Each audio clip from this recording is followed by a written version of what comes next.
Hello, আসসালামু আলাইকুম viewers. আর একটি নতুন ভিডিও নিয়ে আপনাদের সামনে উপস্থিত হলাম। আজকের ভিডিওতে মূলত আমি আলোচনা করব শীতকালে কোয়েল পাখির ডিমের পার্সেন্টেজ কমে যাওয়ার কারণ কি এবং ডিমের পার্সেন্টেজ বৃদ্ধি করতে কী কী করণীয় বা কী ওষুধ ব্যবহার করব। আপনারা যারা কোয়েল পাখি পালন করে থাকেন, আপনারা শীতকালে একটু লক্ষ্য রাখবেন যে হঠাৎ করে ডিমের পার্সেন্টেজ কমে যাচ্ছে। অর্থাৎ আগে যখন আপনাদের ডিম উৎপাদন হতো বা ডিমের পার্সেন্টেজ থাকতো হলো 90 থেকে 95%, কিন্তু এখন হঠাৎ করে দেখা যাচ্ছে 70 থেকে 75% বা তারও কম। সেক্ষেত্রে দেখা যাবে আপনাদের ডিমের প্রোডাকশান বা ডিমের উৎপাদন খরচ যা তার থেকে কিন্তু আপনাদের আয়ের পরিমাণটা কিন্তু অনেক কম হয়ে যাবে। অর্থাৎ আপনারা কিন্তু আর্থিকভাবে ক্ষতিগ্রস্ত হয়ে যাবেন এবং ডিম উৎপাদনের যে খরচটা তা কিন্তু আপনারা পাবেন না। এতে কিন্তু আপনারা লসের সম্মুখীন হয়ে যাবেন। এই জন্য শীতকালে ডিমের পার্সেন্টেজ যেন ঠিক থাকে, সেক্ষেত্রে অবশ্যই আপনাদেরকে কিছু বিষয় অবলম্বন করতে হবে এবং সতর্কতার সাথে কিছু বিষয় লক্ষ্য রাখতে হবে।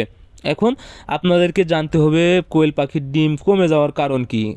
শীতকালে ডিম কমে যাওয়ার প্রধান কারণ অত্যন্ত ঠান্ডা। হঠাৎ করে যদি ঠান্ডা বেশি হয়ে যায় তাহলে কিন্তু স্বাভাবিকভাবে পাখিকে ঠান্ডা বেশি লেগে যাবে এবং কোয়েল পাখির জন্য একটি বিপজ্জনক বিষয় হলো অতিরিক্ত ঠান্ডা। এই ঠান্ডা কিন্তু কোয়েল পাখি কোনোভাবেই সহ্য করতে পারে না। এই জন্য দেখবেন ঠান্ডা যখন লেগে যায় পাখি কিন্তু ঝিম মারে এবং লোম খাড়া করে থাকে এবং হালকা করে লোম ঝুলে যায়। সেক্ষেত্রে পাখি খাবার কম খায় এবং ডিম উৎপাদন কিন্তু সঠিকভাবে করতে পারে না। এবং আরেকটি বিষয় সেটা হলো শীতকালে ঠান্ডা লাগার কারণে পায়খানার একটু সমস্যা বেশি হয়। এতে কিন্তু আমাশয় হয় বেশি বা অনেক সময় চুনা চুনা পায়খানা হয় বা পাতলা পায়খানা হয় বা গুড়ের মতো পায়খানা, কালো পায়খানার মতো দেখা যায়। সেক্ষেত্রে কিন্তু পায়খানার সাথে অনেক ভিটামিন বা সব কিছু বের হয়ে চলে আসে। এই জন্য কিন্তু পাখি ক্লান্ত হয়ে যায় এবং ডিম উৎপাদনে কিন্তু অনেক ব্যাঘাত ঘটে।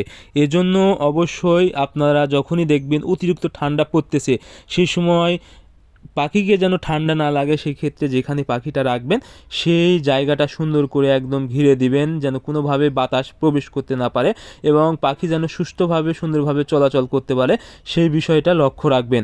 তবে যখন ঘিরে রাখবেন সেটা শীতকালে আপনার রাতে এবং সকালবেলা, অর্থাৎ প্রচণ্ড ঠান্ডায় যখন রোদ বের হবে বা দিনে কিন্তু আপনারা অবশ্যই এক পাশ বা দুই পাশে একটু খোলা রাখবেন যেন অক্সিজেন সরবরাহতা ভালো হয় এবং আলো বাতাস যেন সহজে প্রবেশ করতে পারে এবং ভিতরে গ্যাস যেন বের হয়ে যেতে পারে।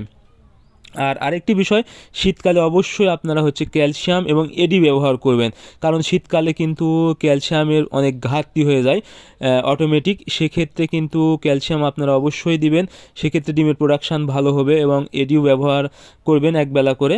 আপনারা যদি নিয়মিত এডি এবং ক্যালসিয়াম চালান, এডি কিন্তু পাখির শরীর গরম রাখতে সহায়তা করবে এবং ডিম উৎপাদনও করতে কিন্তু সহায়তা করবে। এই জন্য অবশ্যই আপনারা শীতকালে এডি এবং ক্যালসিয়াম নিয়মিত একবেলা করে ব্যবহার করবেন। আর অবশ্যই আপনারা সঠিক সময়ে আমাশয়ের ডোজটা করে দিবেন।